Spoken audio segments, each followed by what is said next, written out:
Listo. Buenas tardes a todas y todos los compañeros del Diplomado Superior en Vinculación Universidad-Sociedad. Pues es un honor poder contar con este espacio y poder dejarles a ustedes un registro de la última participación que íbamos a tener y que, por supuesto, por razones de agenda no pudimos compartir de manera sincrónica, pero este es una de las formas en cómo podemos seguir comunicándonos, ¿verdad? Lo que quiero yo hacer énfasis para terminar las intervenciones sincrónicas de este módulo es que repasemos nuevamente. He insistido mucho durante el módulo 5 en esto y me parece que no está de más seguirlo, seguirlo sosteniendo. He insistido mucho en que ustedes recuerden y puedan tener como punto de referencia el propósito que tiene la intervención comunitaria desde la perspectiva de la función de vinculación con sentido crítico y con sentido transformador. Y que una de esas herramientas, no la única, insisto, sino que una de esas herramientas justamente es la investigación acción participativa. Entonces, recordarles que tenemos una metodología de investigación acción participativa que se ha venido desarrollando en diferentes lugares de diferentes países del mundo, ¿verdad? Es decir, esta no es una metodología propia nuestra, sino más bien que es una metodología que se comparte con otras y otros investigadores a nivel de todo Latinoamérica y más allá. Y además, contarles que esta metodología también se trabaja con otras perspectivas a partir de lo que viene desarrollando Tomás Villasante y un equipo de maestrantes de la Universidad Complutense de Madrid, en donde han afinado muchas herramientas teórico-metodológicas para aportar a la intervención comunitaria desde una perspectiva crítica. Entonces, de nuevo, el cuadro amarillo tiene el recorrido metodológico que utiliza la red CIMAS, que en este caso la promueve Tomás Villasante y sus equipos, y que recorre metodológicamente un proceso de intervención en comunidad, construyendo conocimiento junto a los actores sociales. Y por otro lado tienen el cuadro en donde José Martí, uno de los que trabaja también directamente con investigación acción participativa, ha desarrollado como etapas de la investigación acción participativa, ¿verdad? Entonces, si ustedes pueden ver, ambos tienen en común muchísimos pasos, solo que en algunos casos está más explícito, ¿verdad? El paso que en otro, pero en definitiva son pasos que hay que llevar a cabo para poder concretar un proceso de investigación acción participativa sin que sean las únicas formas de trabajo, ¿verdad? Entonces, en este caso, nosotros hemos puesto a disposición de ustedes esta experiencia en Opalaca, en donde se ha venido desarrollando una combinación de estas dos propuestas y que no tiene absolutamente ninguna dificultad a la hora de implementarse porque son propuestas que se complementan, que no se contradicen y que lo que hacen es ir añadiendo de manera paulatina herramientas teóricas y metodológicas para que se trabaje una intervención en comunidad. Entonces, es importante que ustedes mantengan en perspectiva este recorrido metodológico que es el que puede orientar el trabajo de intervención comunitaria, sin que sea, insisto, la única forma en la cual nosotros intervenimos en la comunidad. Esta es una de las que se utilizan precisamente cuando hay necesidad, óiganlo bien, cuando hay necesidad de construir conocimiento nuevo para superar problemáticas concretas, junto a actores sociales, que son específicamente aquellos actores que están en ese momento requiriendo de esos conocimientos para poder avanzar en un proceso de transformación social. Entonces, no es cualquier comunidad, no es cualquier entorno, no es con cualquier actor y no es en cualquier problemática de intervenir donde se aplica este tipo de metodologías.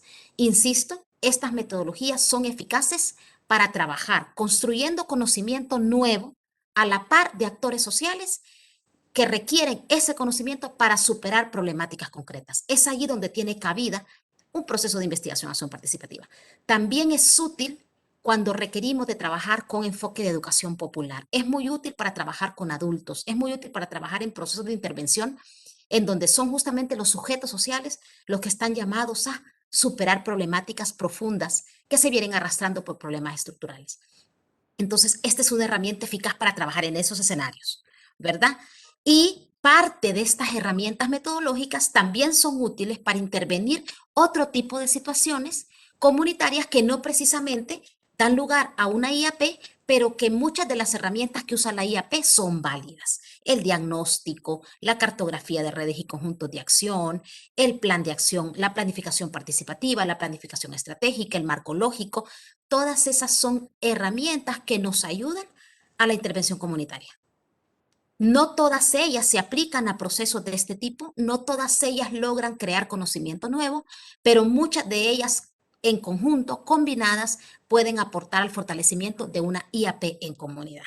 La sistematización de experiencias, por ejemplo, es otra de las herramientas que les apoya en la construcción de conocimiento nuevo a partir de la reflexión de los actores en el proceso de intervención en una comunidad, por ejemplo, ¿verdad? Entonces, quiero que quede muy claro esto para que ustedes luego, a la hora de poder incursionar en un proceso de IAP, tengan claridad de cuáles son los alcances, pero también cuáles son los límites de una metodología de este tipo. Entonces, ya esto lo habíamos visto, ya lo hemos repasado muchas veces, ¿verdad? Así que no me voy a detener en esto. Voy a pasar hasta esta fase en donde habíamos hablado un poquito de la integración de las comisiones y los grupos de trabajo y de la difusión, ¿verdad? Entonces, ¿qué sigue después de todos estos procesos? ¿Qué sigue después de la construcción de un plan de acción, por ejemplo, en el que ustedes ya en algún otro momento han visto que esta fue una de las etapas que nosotros realizamos con San Francisco de Opalaca, en donde se crearon las posibilidades de intervenir de manera concreta a través de ejes o líneas de trabajo construidas dentro de una planificación? Y esas líneas de trabajo se asignaron también como parte de el trabajo de actores universitarios junto a actores de la comunidad. Es muy importante que se visualice que se integran los equipos de trabajo. ¿Por qué? Porque no hay posibilidad de hacer un proceso de intervención de este tipo que tiene estos objetivos, que tiene este alcance, que lo que se requieren son cambios estructurales a la base y la transformación social. No hay forma de hacerlo únicamente con los equipos de la universidad. Es más, no debería de hacerse solo con los equipos de la universidad, sino que la integración de los equipos de investigación y de trabajo y de acción deben de ser integrados por profesores, por estudiantes y por supuesto deben de integrarse también los miembros de la comunidad.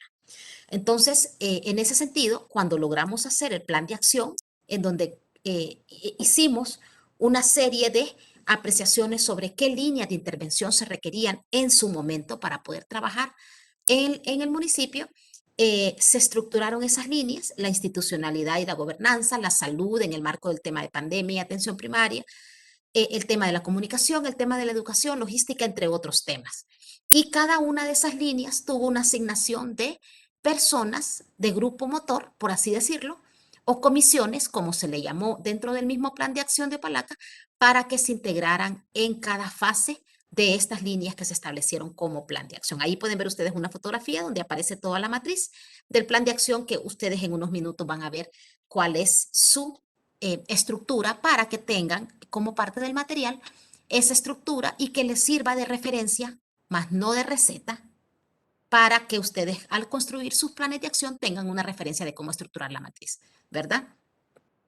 Otro de los procesos fue, como bien lo dice el enfoque metodológico, hay que integrar a los equipos universitarios en estas comisiones de trabajo.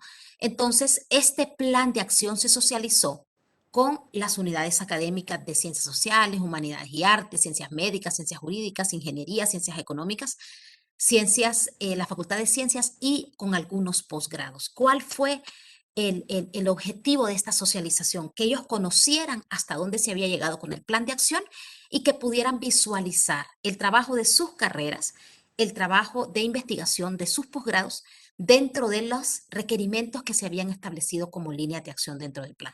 Y eso para poder organizar primero la integración de los equipos universitarios al proceso y lo segundo para que pudieran tener más claridad de qué productos y resultados académicos concretos se estaban pidiendo para cada una de las unidades académicas.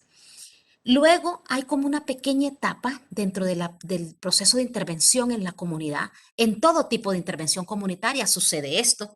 Sin embargo, y miren por eso la importancia de seguir una cuestión metodológica como la IAP, Sin embargo, no siempre se logra detectar esta parte y cuando se detecta queda como por fuera del proceso de investigación. Entonces, dentro de la misma dinámica del trabajo conjunto, siempre hay desbordes. ¿A qué me refiero con desbordes? A aquellos elementos que le abren a usted nuevos procesos. Son situaciones que lo que implican es que muchas de las cuestiones que están planificadas se salgan completamente del marco de planificación y ustedes entonces se ven en la necesidad de trabajar con ese nuevo desborde para poder incorporarlo dentro del plan de acción. Y muchas veces eso le genera a usted una innovación tremenda a la hora de trabajar en la puesta en práctica de conocimientos, técnicas, respaldos y situaciones teóricas que no se habían contemplado antes, pero que forman parte del proceso de intervención una vez que usted arranca, ¿verdad? Entonces, estos desbordes son, por ejemplo, en el caso nuestro concreto, en Opalaca, la pandemia, por supuesto, 2020. ¿Qué pasa con la pandemia? La pandemia es una cuestión que se sale completamente del control del proyecto. No hay una planificación que responda a la situación de pandemia. No teníamos tampoco una estrategia para poder implementar en caso de que la pandemia nos generara distanciamiento y por supuesto no sabíamos qué herramientas poner en práctica para poder darle continuidad al proceso. Entonces, la pandemia es un desborde y la pandemia lo que te hace es generar condiciones de innovación y en algún momento, al poder retomar el proceso, analizar qué también fueron incorporadas las estrategias en su momento para poder retomarlo. Ese fue uno de los desbordes. Otro de los desbordes fueron las tormentas Eta y Iota. En noviembre del 2020, nosotros en la pandemia, a partir de 2020, en marzo, se interrumpieron la comunicación con el municipio. Habíamos hecho el proceso de planificación justo unos días antes, aproximadamente unos 4 o 5 días antes del cierre del país. Y por supuesto, esto generó entonces una enorme fragmentación del equipo de trabajo, hackeó las agendas de trabajo que ya teníamos previstas y por supuesto trastocó todo el plan que ya habíamos desarrollado. ¿Cómo logramos asumir esto?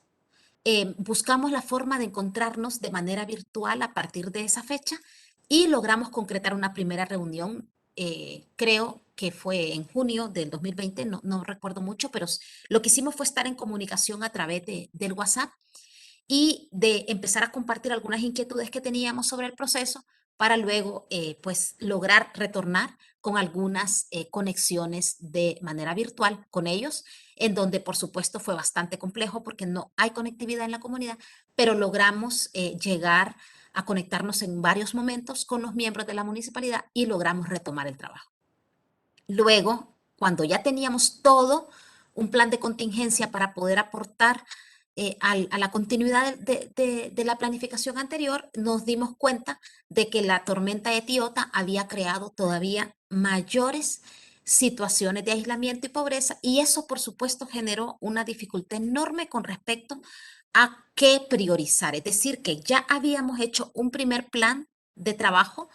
Tuvimos que modificarlo a raíz del tema de pandemia para introducir precisamente el tema del COVID como parte de los planes y el tema de seguridad alimentaria que se vio muy afectada, la comunicación, el cierre de caminos, la obstaculización de la distribución de alimentos fue de un impacto muy desfavorable en el municipio y luego nos cae ETA e IOTA que también entonces hacen o sea, que nos obligan a hacer un cambio en las priorizaciones. Con esto que estoy tratando de decir, que estas cuestiones por eso deben ser flexibles y por eso debe de haber un diálogo y una comunicación eficaz y al mismo tiempo fluida para poder ponernos al día con estas cuestiones que se salen de las manos del mismo proceso y de la misma comisión de seguimiento y organización y y que ameritan tomar decisiones nuevamente sobre qué cosas priorizar. Y finalmente, el tercer elemento que nosotros consideramos que se volvió un desborde fue el tema de las elecciones primarias y generales, porque allí eso genera muchísimos cambios en las relaciones de poder en cualquier comunidad, no únicamente en esta, y por supuesto allí generó algún tipo de cambios que no siempre fueron los más acertados en materia de poder nosotros seguirle la pista. ¿verdad? Por ejemplo, por el hecho de estar distantes del municipio, nosotros desconocemos muchas cuestiones que se dieron en el municipio y que por supuesto generaron muchos cambios y también de alguna manera tuvieron un impacto en la ejecución del plan de acción. Es decir, que la agenda de elecciones primarias y generales en los municipios siempre tiene un impacto en las acciones que se están desarrollando en las comunidades y eso, aunque no nos guste, siempre va a afectar el proceso de planificación que se hace desde la universidad.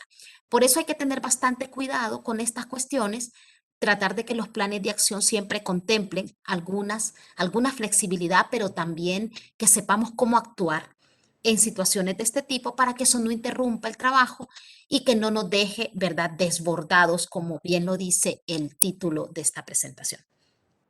Luego también hay otras cuestiones que generan este tipo de desbordes que son ya positivas, las que yo les acabo de mencionar son desbordes en la parte negativa. En el marco lógico, esto se conoce como los imprevistos, ¿verdad? Que no se tienen, o los supuestos. Para que funcione algo, ¿qué supuestos tienen que cumplirse? Aquí en este caso se le llama deportes. Pero luego tenemos entonces una fase en donde también debemos de saber identificar aquellos deportes positivos. ¿A qué me refiero con positivos? A que son elementos que usted no contempla dentro del proceso de intervención porque le surgen en el momento que usted interviene. ¿Cuál fue uno de los elementos fundamentales que aporta al proceso, que lo enriquece y que a nosotros como universitarios nos resulta en un enorme aprendizaje? La cosmogonía lenca, la forma de ver la vida y de ver las especies y la forma de ver la naturaleza como seres vivos y que lo consideran así desde sus tiempos ancestrales, ¿verdad? Es importantísimo entender entonces cómo ven que la visión de mundo que tiene la población lenca y que es muy diferente a la visión de mundo de otras, ¿verdad? Poblaciones originarias o no, ¿verdad? En el mundo. Entonces, es muy importante eso y eso enriquece el proceso y hay que estar abiertos a que eso no desborde. Es decir, que no podríamos meterlo dentro de un proceso. Eso hasta que no lo conocemos, no tenemos contacto con esa situación y no logramos que nos penetre para que enriquezca todo el proceso. Otro de los aspectos valiosísimos que son deportes a mi juicio positivos es los valores, las tradiciones y la cosmovisión del pueblo en lo que tiene que ver con la protección y la defensa de sus territorios. Es decir, que allí vemos cómo se apropian ellos del concepto de naturaleza, cómo la reconocen como parte de la comunidad y no como un objeto para ser explotado y para ser sobreutilizado, sino más bien cómo la naturaleza también tiene que tener un equilibrio y cómo ellos respetan esto y además cómo lo cuidan y lo protegen de la explotación de otros que podrían llegar al municipio y que le podrían hacer daño a ese ser vivo que ellos consideran que es la naturaleza. Entonces, eso es valiosísimo, eso coincide con los derechos internacionales que se amparan para los pueblos indígenas, como es el convenio 169 de la OIT, que manda a la defensa y al cuidado de los territorios indígenas considerados para ellos como territorios ancestrales y por lo tanto de protección absoluta de cualquier tipo de explotación de estas. Entonces, esas son como aspectos que desbordan, por supuesto, el proceso de intervención. Y dentro de los procesos de intervención tradicionales que se hacen en la universidad, obviamente tenemos dificultades a la hora de que estas cuestiones formen parte del proceso, porque las metodologías tradicionales no le incluyen dentro del proceso y el recorrido este tipo de situación. Y si suceden, los consideran como supuestos o imprevistos y van como en la cola del informe, ocupan un lugar muy pequeño de la descripción y por supuesto no se interviene. En el caso de la investigación acción participativa, no solo se toma y se presta atención a estos deportes, sino que además se hace el esfuerzo por lograr que estas y otras cuestiones que desbordan la realidad puedan incorporarse al proceso de investigación y formen parte de la riqueza del intercambio. Y son estas las cuestiones que nunca se van a repetir porque son propias del contexto y porque usted haciendo esta intervención en otra comunidad no va a tener los mismos deportes que tuvo en ella. Y por eso los consideramos tan importantes para retroalimentar el proceso. ¿Qué hicimos en el 2021? Avanzamos con la inclusión de estudiantes para la prueba de admisión de la universidad, ayudamos a la instalación de estudiantes en práctica en el municipio, se hicieron capacitaciones para implementar el banco de semillas, que es un proyecto que está bastante avanzado, y por supuesto desarrollamos y elaboramos la propuesta de formación que solicitaron las personas que participaron en la planificación en un primer momento y que luego fueron mapeadas en un segundo momento por las estudiantes en práctica de pedagogía que permanecieron la primera etapa del proceso de intervención en el 2020 allá en el municipio.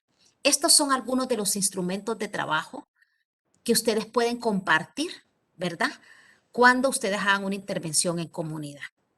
Si ustedes se fijan, esta es una matriz que le permite cruzar preguntas y primeras ideas acerca del trabajo que se va a hacer en coordinación con las personas y que le ayuda a usted como a poder hacer una síntesis de lo que podría surgir en un proceso de colaboración con una comunidad cualquiera. Esta es una propuesta que la hacen los compañeros de la Complutense de Madrid a través de su metodología de intervención en comunidad.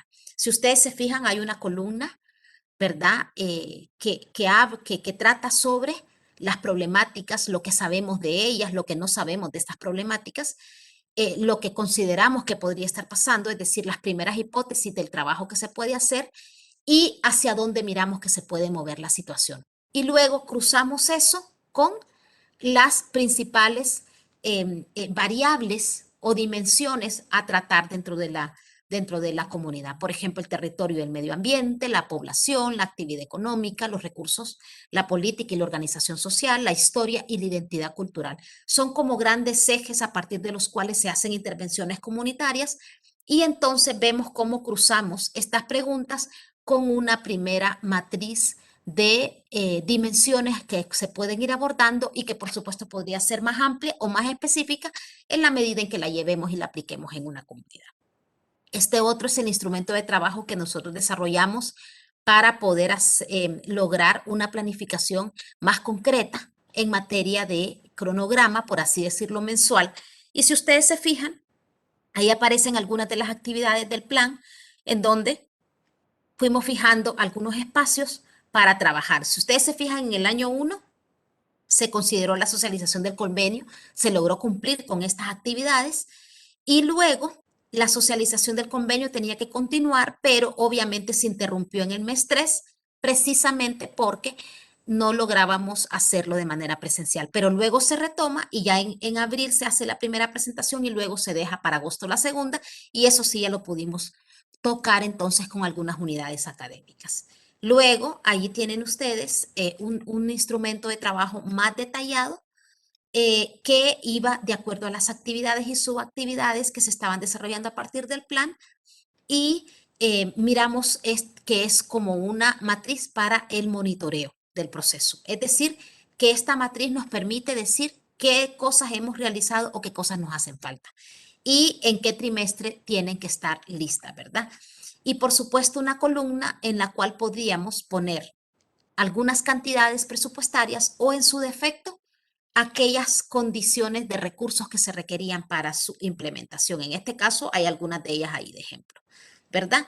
Y luego tenemos aquí otro instrumento de trabajo que lo que nos permite es darle seguimiento a los compromisos del convenio para hacer un control más amplio que luego genere un informe para nuestra comisión de seguimiento. ¿Se acuerdan que yo les mencioné que hay una comisión de seguimiento al más alto nivel, que son las autoridades de las instituciones, y que por supuesto lo que se les entrega es un informe de cumplimiento del compromiso que se suscribe por cada institución y que por supuesto este informe va alimentado por una matriz de este tipo en donde se establecen de manera muy concreta cuáles son los productos que se han alcanzado, en qué fecha se hicieron y alguna dirección web en donde esté publicada algunos de estos resultados o en todo caso se adjuntan en los anexos los logros que se han tenido. Y con eso se va haciendo un monitoreo y seguimiento oportuno. Ahí tienen ustedes una línea de tiempo que les va a quedar para que puedan hacer la revisión y volvemos nuevamente al recorrido metodológico. Entonces, ya hemos logrado tener un proceso de avance en toda la planificación, ya hemos llegado hasta la planificación participativa en concreto. Todavía, si ustedes se fijan, el resto de las ideas que están en blanco allí, en color blanco, son prácticamente las que están pendientes de ejecutar y que ya se está trabajando en ellas. Entonces, si ustedes se fijan, es como un recorrido que es metodológico, que tiene idas y tiene vueltas y que por supuesto nos permite hacer ese recorrido en la medida en que vamos aplicando las técnicas y los instrumentos. ¿Qué nos queda de pendiente? Lograr que la planificación participativa se concrete de manera más completa, generar ideas fuerza para intervenciones, fortalecer las redes democráticas desde la base, es decir, nos toca todavía capacitar y fortalecer a los grupos motores en la comunidad. Nos toca entonces incorporarlo dentro de acciones concretas en el plan. Nos toca hacer el proceso de evaluación del plan, que ya a finales de este año deberíamos de estar haciendo una primera evaluación participativa. Y por supuesto nos toca replantearnos este plan para la siguiente etapa porque ya estaríamos cumpliendo con este ya 3 años y por supuesto esto tendría que darnos la posibilidad de que tuviéramos un cambio. Es decir, que del 2019 al 2020 cumplimos una primera etapa de acercamiento y de construcción colectiva de un proceso. Del 2020 al 2021 comenzamos a hacer una inserción gradual y progresiva a la comunidad y de 2021 a 2022 concretar todo el instrumento de trabajo que vamos a llevar a cabo para los próximos años y que obviamente va a requerir ser evaluado cada 2, 3 años para poder incorporar los desbordes que decíamos. Entonces yo con esto espero que a ustedes les haya quedado claro este recorrido metodológico y luego pues ustedes puedan hacer sus valoraciones y cualquier otra consulta que sea necesaria. Me gustaría entonces hacer énfasis en algunas cuestiones. Miren, eh, más allá de que haya muchas opiniones acerca de la IAP y para qué sirve, lo que yo les muestro aquí es ni más ni menos que una síntesis de las reflexiones que se han hecho sobre la IAP y cómo incide en la formación de profesionales desde la perspectiva de sujetos pertinentes de estudio y acción. Es decir, que los procesos de investigación, acción participativa a la base son procesos también de formación. Los sujetos que participan en la investigación, acción participativa, que son estudiantes, profesores, sujetos colectivos, actores sociales de las comunidades, al mismo tiempo que están haciendo la investigación, al mismo tiempo forman parte del proceso de investigación. Y por lo tanto, tienen un proceso de cambio y de transformación durante la investigación. Por ello es importante reconocer que esto sí tiene un impacto significativo en la formación de nuestros estudiantes. No es un proceso metodológico que separa al investigador del objeto de estudio, sino al contrario, que integra el proceso de investigación y que permite que el sujeto, en este caso, cada uno de los que integran el equipo de investigación de IAP, sufra una transformación y un cambio en la medida en que participa en una investigación de este tipo. Entonces, uno de los elementos claves para ello es reconocer que los contextos, eventualidades, acontecimientos, experiencias y prácticas son asuntos sobre los que se pueden desarrollar procesos de acción social, de investigación, de reflexión y participación. Es decir, que no podemos pensar que esas realidades, esas situaciones no tienen posibilidad de cambio y mucho menos que no tienen posibilidad de ser intervenidas. Todo proceso social que acontece en un contexto dado, con sujetos actuando y en donde se dan relaciones de poder, son susceptibles de intervención social, de cambio y de transformación, siempre que el abordaje, el enfoque mediante el que se hace la participación de los involucrados sea factible. Y allí es donde la IAP aporta su granito de arena. Otro aspecto que es importantísimo reconocer es que la IAP permite resignificar procesos de vida, permite resignificar problemáticas y necesidades que existen y que muchas veces en la intervención, que es muy jerárquica o muy tradicional, no se logra ver. Es decir, que tomamos los procesos de intervención como aquellos procesos donde nosotros vamos e incidimos para cambiar a los otros y queremos incidir en que cambien su forma de pensar y su forma de actuar, pero no nos interesa cambiar nosotros mismos. Vamos a una comunidad a hablar de género y de equidad, pero nosotros mismos no somos capaces de deconstruir el concepto de género que nosotros mismos valoramos y por el cual nosotros tenemos prácticas cotidianas. Otro elemento también es el hecho de creer que vamos a una comunidad a intervenir para poder crearles a ellos capacidades que nosotros creemos que es la que necesitan, sin escuchar qué es lo que realmente necesitan ellos. Entonces, ese tipo de cuestiones son vitales en la IAP para que sean puestas en crisis, por decirlo así, y que permitan que uno supere, digamos, esa visión con la que uno va, paternalista, fatalista. Aquí no se puede hacer nada, aquí no se puede cambiar, aquí, ¿verdad? Y por otro lado, que no pensemos que vamos con una visión tampoco asistencialista o paternalista en la que nosotros vamos a hacer todo el trabajo y las personas tienen que cambiar de manera abrupta porque nosotros lo digamos. Entonces, eso es un elemento fundamental que la IAP permite y que, por supuesto, hace que quienes se involucran en el proceso, en este caso nuestros estudiantes, también tengan una transformación durante el proceso. Otro de los elementos importantes es que durante la investigación acción participativa siempre se busca recuperar, deconstruir y resignificar, o sea, en otras palabras, dar nuevos sentidos y encontrar aquellos sin sentidos propios o ajenos. Y así podemos entonces trabajar con otras alternativas que no siempre se toman en cuenta cuando tenemos nosotros un proceso de intervención.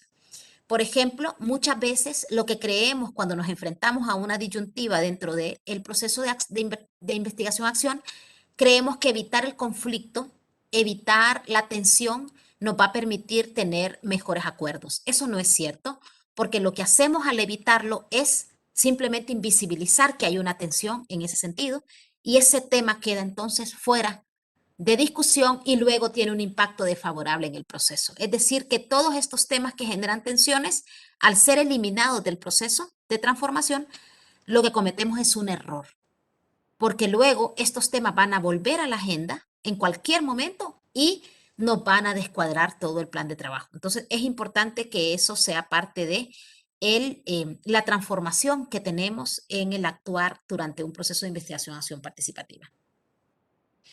La comunicación, el encuentro, el diálogo, ¿verdad?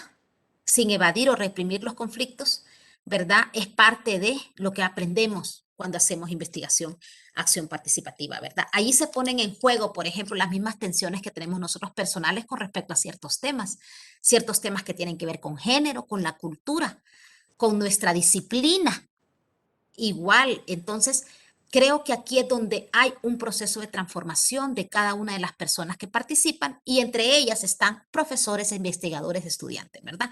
Entonces, este cuestionamiento constante de manera crítica aporta muchísimo a la formación. Y por ello, un proceso de IAP a la base también es un proceso de formación y de transformación. Otro de los elementos fundamentales que tiene la IAP y que contribuye por eso a la formación de profesionales es el hecho de poder problematizar las experiencias, las memorias, los valores, las percepciones, las ideas y las nociones que tenemos de las problemáticas. Entonces, la cuestión de la problematización desde el punto de vista científico, académico, es que encontremos en cada situación en la que intervenimos, encontremos la posibilidad de hacer una reflexión sobre la misma situación, que no nos vayamos de un solo con las actividades, que no nos vayamos, que no nos seduzca la rapidez para intervenir, sino que problematicemos esa demanda. Si nos vienen a visitar para solicitarnos la intervención en una comunidad, problematicemos esa solicitud. ¿Cómo la problematizamos? Sencillo. Primero preguntémonos quién viene a hacer la solicitud y por qué viene esta persona y no viene otra. Preguntémonos para quién es un problema y por qué se pide una intervención. ¿Quién en esta intervención va a salir ganando? ¿Quién va a salir perdiendo? ¿Qué es lo que se va a lograr y a quién le afecta lo que se logra? Y por otro lado, ¿qué es lo que se dejará de hacer y a quién le va a afectar eso que se deja de hacer? Son cuestiones que permiten problematizar y de alguna manera ver una perspectiva más crítica de las cosas. Eso ayuda muchísimo a construir una metodología de pensamiento crítico que fortalece el conocimiento de nuestros estudiantes y que les permite en la vida real, cuando ya son profesionales, ponerlo en práctica para poder problematizar cada proceso en los que ellos intervienen como profesionales y les permite entonces ser más críticos del contexto y de la realidad. Así tenemos entonces varios elementos valiosos, ¿verdad?, que pueden aportar a la formación de los profesionales cuando participan en el marco de la IAP. Yo me quedaría por acá y me encantaría invitarlos a reflexionar sobre ellos y que esto permita que ustedes puedan hacer y animarse a hacer un proceso de intervención de este tipo, en el cual metodológicamente no es tan complejo, pero sí requiere que ustedes se familiaricen con el recorrido que hay que hacer y sobre todo que haya un compromiso con el aprendizaje de esta metodología. Yo les agradezco muchísimo. Ahí les dejo algunas lecturas que recomiendo que ustedes le den seguimiento y estaría muy pendiente de que cuando tuviéramos nuestra fase sincrónica con cada equipo de trabajo para concretar el taller integrador, pudieran ustedes hacerme las consultas necesarias para este tema y cualquier otro que haya quedado pendiente del desarrollo de este diplomado. Les agradezco muchísimo por su comparecencia en este espacio y quedo pues al pendiente de sus interrogantes. Que estén bien todos y todas.